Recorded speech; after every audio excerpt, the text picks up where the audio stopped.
Luc Stievnard, bonjour. Bonjour Gaëtan. Alors, vous avez été manager de ADEME, un bureau d'études spécialisé en conception d'installations industrielles. Oui, ADEME, bureau d'études, conception d'installations industrielles, et puis aussi plein d'autres projets en dehors de l'industrie, comme les marchés publics. Alors j'ai effectivement été manager, je ne le suis plus parce que depuis à peu près un peu plus d'un an, c'est mon associé et collègue Stéphane Boulanger qui a repris les rênes du bureau. Alors, aujourd'hui, dans ce nouveau format qui est proposé par la CCNO, on ne va pas vraiment parler du chef d'entreprise que vous étiez, mais de l'individu qui se cache derrière. Et vous, Luc, vous avez une passion assez singulière. Alors vous appelez ça une passion singulière, je ne sais pas s'il est si singulière que ça, et je sais évidemment pourquoi vous m'avez appelé, c'est pour parler de mes périples sur les chemins de Compostelle. Quelque chose qui, depuis quelques années, a pris un certain engouement. Et oui, je peux vous en parler, effectivement. Alors, quelle est votre motivation principale à endosser régulièrement ce costume de pèlerin de Compostelle?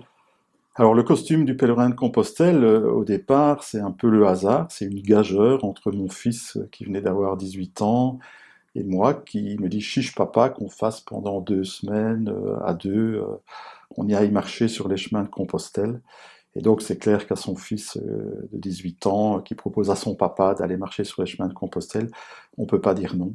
Et donc, depuis ce moment-là, donc ça date déjà de plus de 10 ans, 12, 13, 14 ans, depuis ce moment-là, j'ai pris goût à cheminer sur les chemins de Compostelle. Pourquoi? Parce que on a une immersion dans une nature où on se sent tout petit, une nature vraiment authentique pour certains passages, sur des montagnes, des plaines, etc. Et puis c'est un chemin qui est historique, donc on a le sentiment de mettre ses pas dans l'histoire, et c'est jalonné de monuments historiques, sur des cathédrales, des calvaires, des chapelles, des hôpitaux, et voilà, toutes ces vieilles pierres parlent, c'est un livre d'histoire. Et puis le chemin de Compostelle, le fait de marcher, le fait de cheminer, le fait d'être seul, euh, c'est aussi une forme de nettoyage de l'esprit et une forme de purification du corps. Donc c'est un nettoyage du corps et de l'esprit aussi, je dirais. Et c'est quelque chose qui, oui, c'est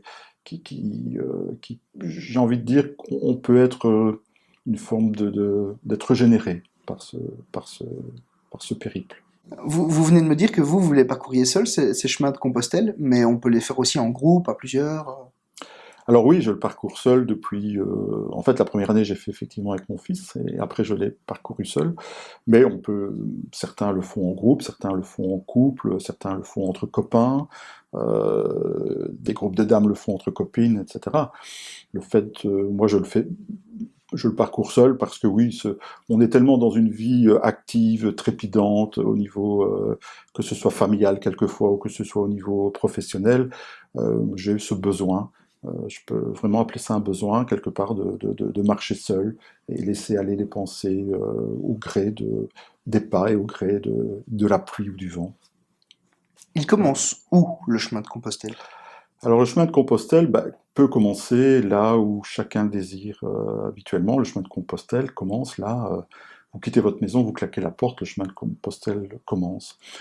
Alors évidemment, historiquement, certains chemins ont été, parce que chaque pèlerin, enfin chaque marcheur sur le chemin de Compostelle arrive à un point de ralliement, et en France on peut dénombrer 4 voies: la voie d'Arles, la voie de Tours, la voie de Vézelay et la voie du Puy qui est certainement une des plus connues. Mais on peut, en Espagne, il y a d'autres chemins, le chemin de la Plata, le Camino Primitivo. Si on part du Portugal, le chemin peut partir du Portugal. Donc le chemin peut commencer où chacun le désire. Alors, vous nous avez parlé de plusieurs voies. Votre favorite, c'est laquelle?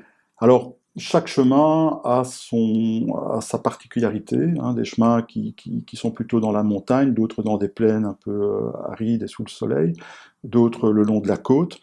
Mais moi, pour en avoir parcouru 3 déjà, euh, chaque chemin est différent, chaque chemin a ses qualités, je dirais, ses avantages et quelques inconvénients. Donc, j'ai pas vraiment de préférence par rapport au chemin. Chaque chemin a ses intérêts différents. Voilà. Partir sur les chemins de Compostelle, c'est accessible à tout le monde, c'est difficile. Alors, je pense que non, parce que le corps s'adapte au chemin, ou le chemin s'adapte au corps.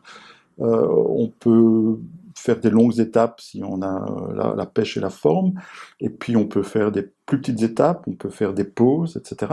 Donc je pense que non, le corps a des ressources qu'on ne soupçonne pas, et je pense que c'est accessible réellement à tout le monde.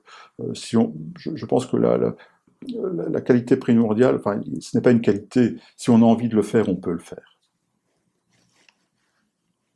Finalement, avec tous ces chemins que vous avez empruntés, est-ce que vous l'avez vu, Compostelle? Oui, évidemment, puisque au bout de chaque chemin, on arrive à Compostelle. Et Compostelle est une ville qui est une ville historique, hein, puisque elle est parcourue par ses pèlerins depuis des siècles, et elle est restée dans son jus un peu baroque.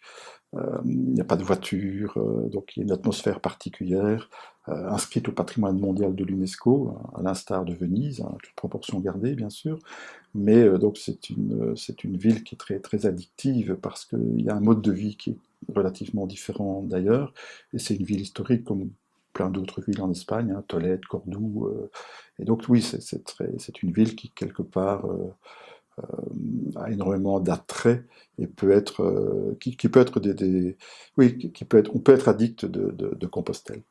Merci beaucoup, Luc, Mais c'est avec plaisir en tout cas. et à bientôt sur les chemins de Compostelle ou Pourquoi ailleurs. pas, bien sûr. Au revoir.